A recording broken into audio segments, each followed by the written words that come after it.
ऋषियों का श्राप। महाभारत युद्ध के बाद द्वारका समृद्धि और वैभव का केंद्र बन गई थी। यादव वंश शक्ति और ऐश्वर्य में इतना आगे बढ़ गया कि उनके युवकों में अहंकार आने लगा। वे धर्म और मर्यादा की सीमाएं भूलने लगे। यही अहंकार उनके विनाश का कारण बना।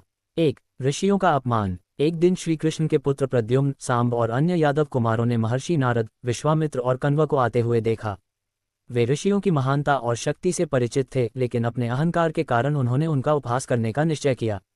यादव कुमारों ने सांब को एक स्त्री के वस्त्र पहनाए और उसके पेट में एक लोहे का मूसल बांध दिया। फिर वे मुनियों के पास गए और विनम्रता का ढोंग करते हुए बोले, हे मुनिव, ये स्त्री गर्भवती है, कृपया हमें बताइए कि इसे पुत्र होगा या पुत्री। ये सुनकर मुनि पहले तो मौन रहे, लेकिन अपनी दिव्य दृष्टि से उन्होंने सच्चाई जान ली। उनकी आंखों में क्रोध जलने लगा। 2. महर्षियों का क्रोध और श्राप। महर्षि नारद, विश्वामित्र और कण्व इस अपमान से अत्यंत क्रोधित हुए।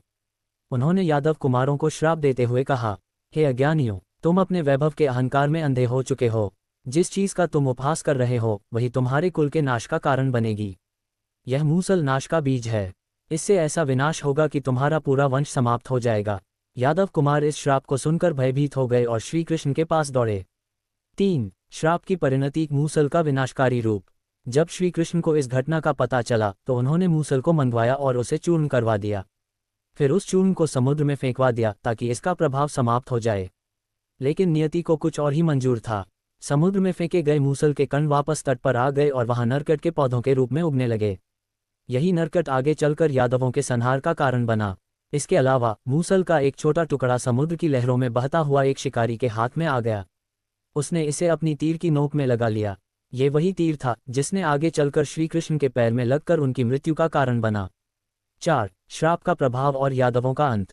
समय के साथ यादवों के भीतर अहंकार और मद्यपान की प्रवृत्ति बढ़ती गई।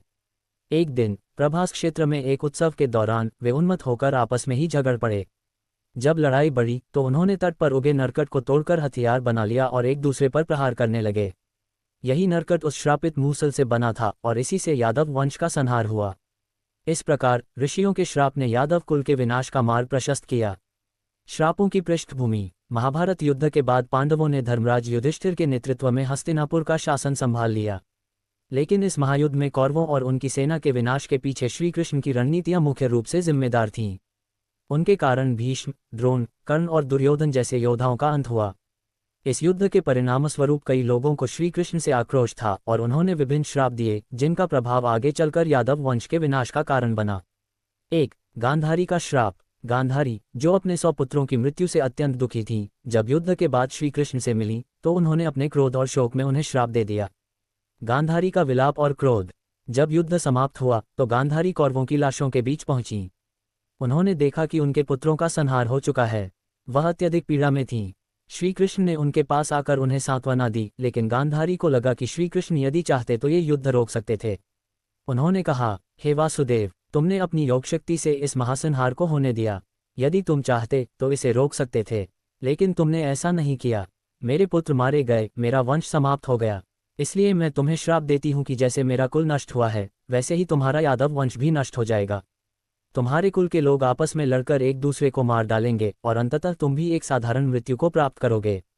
श्री कृष्ण मुस्कुराए और बोले, माता, ये तो समय का नियम है। जो जन्म लेता है उसका अंत भी होता है। आपके श्राप का फल समय आने पर अवश्य फलीभूत होगा। गांधारी के इस श्राप ने यादवों के नाश की भविष्यवाणी कर दी थी। 2. ऋषियों का श्राप। युद्ध के बाद कुछ वर्षों तक यादव वंश अत्यधिक वैभवशाली और समृद्ध हो गया। लेकिन इसी के साथ यादवों में अहंकार भी बढ़ने लगा। एक दिन श्री कृष्ण के पुत्र और कुछ यादव कुमारों ने एक खेल खेला जो उनके विनाश का कारण बना। मुनियों का अपमान। यादव कुमारों ने महर्षि विश्वामित्र, कण्व और नारद का